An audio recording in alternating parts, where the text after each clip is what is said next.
Well, good afternoon. It is the 9th of January. Right there you go. Yeah, 2026. I'm Mike with Fount Farm, and this is our little homestead that we have right now. So we are a regenerative farm that are primarily raising sheep. So these are St. Croix. This is my first batch. We got them in a trade for pigs, coonies specifically. These goats here, they were originally going to be for milking, and we are just not set up yet, but we have them. What does that mean? It means that someday we're going to be selling goat milk is the plan. These lambs are the primary for everything we're going to be doing. What does that mean for selling? We also have some bees that we're going to be selling the honey from them. But here in Jonesburg, Missouri, my primary purpose, right, is to serve my local community.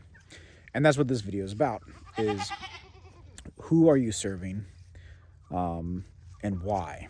So my purpose here in Jonesburg, Missouri right now, right, is I want to raise up some sheep that are ultimately going to be, they'll be considered kosher once all is said and done. But really it's about grass-fed, right? There's no antibiotics. It's all grass-fed. You can come out and actually see your lamb that you purchase prior to it being slaughtered. And that way you know your farmer, you know how much I actually care about these sheep. You know, that I'm not just throwing them out into the wilderness. Now, granted, they're eating here, but I've got sheltered hay. They have shelter over here, right? So, which has got orchard grass and alfalfa in it. And they've got plenty to browse on as nature intended. St. Croix are an interesting breed. Essentially, they were forgotten about. So during the transatlantic trades that were happening, going from one part to another, like if there's famine or something, basically, if sailors were like, hey, we've got to get some food, they were able to stop and get some food. And at certain islands. But what they did is, as I process through my cedar brush here, they dropped these sheep off on the island of St. Croix, and they forgot about them, completely forgot about them. So years and years and years go by, and these guys are the offspring of them, right? Those are the ancestors of these guys. However that works. What does that mean? They're very hardy, very hardy. I'm gonna turn this around so that sun's not hitting y'all. And I would say that they are particularly suited for any climate. They are hair, so they're not wool sheep, they are hair sheep. So in the spring, they're gonna lose their hair and they'll change shape again, etc. Yep, that's a little piggo. That is Star. Hello, Star. So everybody will be separated later on, but until then, Star is hanging out. Star is kind of the pet pig around here. Little Cooney, she was the runt of things, and so we've been taking care of her. Got some chickens out here as well. But for everybody in the area, to include the St. Louis region, right? If you're looking for lamb and you want to know where it's from, I'm your guy, right? You want to make sure it is grass-fed, I'm your guy.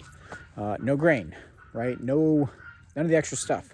And if you want to come by and see what does this farmstead actually look like, that's what we're going to be here for when we start taking orders in the spring. So I'm going to breed my lambs, and then once they give birth, we will start taking orders, so that way by a certain time you can pick them up and you can either slaughter them on site if you want to. I can send them to the butcher if you want to. All these things, right, the pricing will be in there of what that looks like. So the intent, again, is that food's good. But this is the day-to-day operations. That is what this channel is going to be about, as well as homesteading, right? I'll have my shorts on X, Y, and Z, whatever it may be, so you can see and learn how we do things, and you can learn from our mistakes that we have on this property. Now, I have my son. He lives here. I got 2 sons, 2 daughters. They won't be on here to be shown. That's not their purpose, right? They are helping. They're doing their things, but I'm not looking to involve them. My wife is part of this, but again, this is me showing you what we've got, and we'll see how well it goes. Okay. If you'd like to support for now, give comments about what you'd like to see on this homestead. If you'd like to know more about Jonesburg, the area, Missouri itself, etc., please let me know, and I would be glad to share that. Otherwise, comment, share, subscribe, all those things. You guys have a great day.